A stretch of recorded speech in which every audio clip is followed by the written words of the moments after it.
Rice കുക്കറിലല്ലാതെ നമ്മളെങ്ങനെ ചോറ് വെക്കുന്നത് നോക്കാം. അരി വെള്ളം തിളയ്ക്കുമ്പോൾ അരി ഇടുക.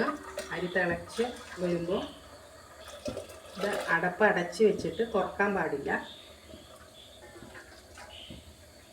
അരി നന്നായിട്ട് തിളച്ച് കഴിയുമ്പോൾ ഗ്യാസ് ഓഫ് ചെയ്തിടുക. അരി ഇപ്പോൾ നന്നായിട്ട് തിളച്ചു. ഇനി ഗ്യാസ് ഓഫ് ചെയ്തിടുക. ഇനി നമ്മൾ അടപ്പ് തുറന്ന് നോക്കാൻ പാടില്ല. അതിനി ഒരു 15 മിനിറ്റ് അങ്ങനെ ഇരിക്കട്ടെ.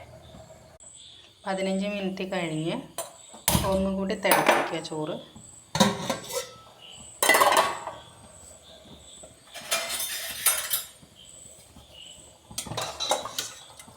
ഏകദേശം ചോറ് വെന്തിട്ടുണ്ട്. ഇനി ഒന്ന് തിളച്ചാൽ മതിയാവും. ഇതുപോലെ തന്നെ നമ്മുടെ നല്ല വേവുള്ള അരിയും 15 മിനിറ്റ് ആദ്യം വേവിച്ചിട്ട് അടച്ച് വെക്കുക.